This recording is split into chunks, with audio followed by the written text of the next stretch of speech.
midday in the Nairobi suburb of Eastleigh. The majority of people who live here are of Somali origin. Some are refugees, but many were born here, as were their parents. And despite the Islamic call to prayer over the loudspeakers, the atmosphere is anything but peaceful.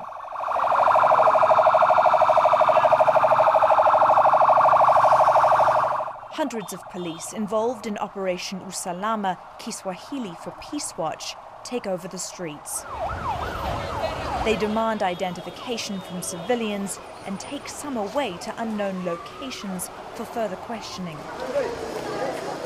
The people of Eastleigh say it's harassment, a violation of their human rights. The operation continues throughout the night, with police going door to door.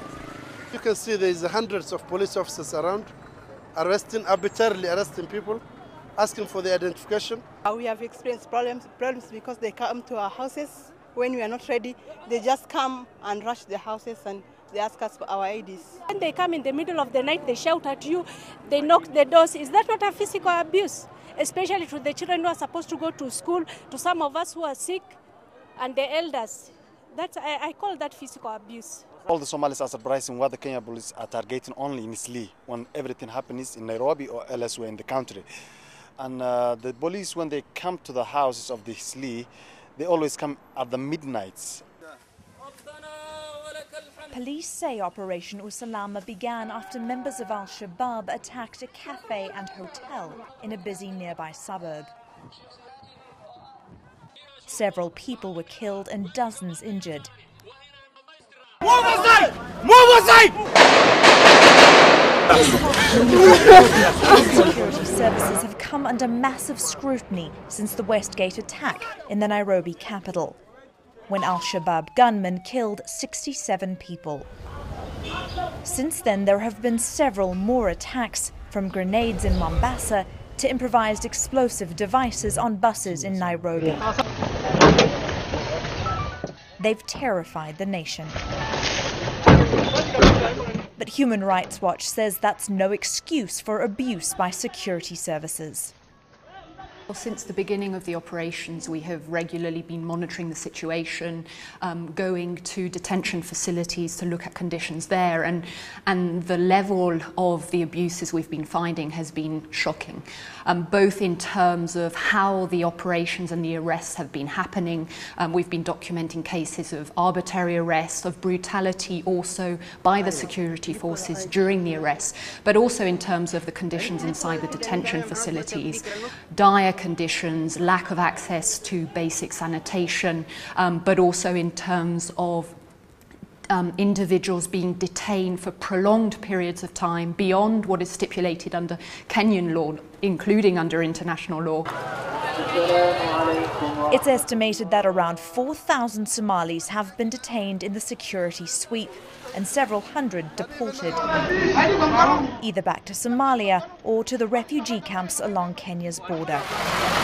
Human Rights Watch says conditions at the detention facilities are dire, and there have been cases where parents and small children have been separated. We actually documented one case in which a baby was separated from his mother and actually died because the mother was not allowed by the police to breastfeed the baby, and died during the mother's detention. But amid the terror, the unrest and stories of harassment, a tale of hope. A group of young Kenyan Somalis are fighting back, they say, for their rights, their weapons, social media and cameras.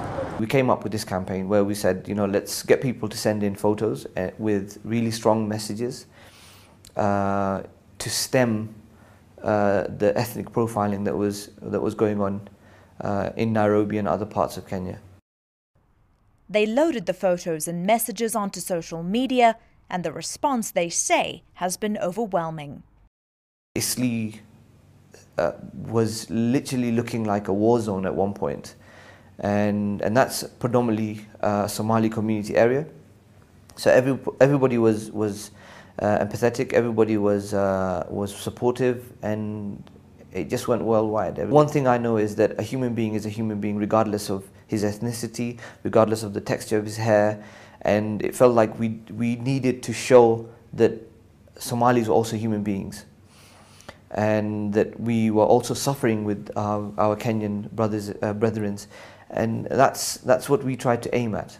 Igal is a fourth-generation Kenyan, but says since this latest backlash against Somalis, he's never felt less at home. When you have the military knocking on your door at 3 a.m. in the morning, asking you for your ID and searching your house, you don't feel like a citizen of this country. You feel like an alien. And that in itself was problematic. So at that moment in time when I had the military in my living room and wandering around my house, I did not feel like a Kenyan. The Kenyan government says the operation has been successful thus far and that it's disrupted several planned attacks by terrorists. How many days have you seen here? One, there's another one there. There are so many. Look at this.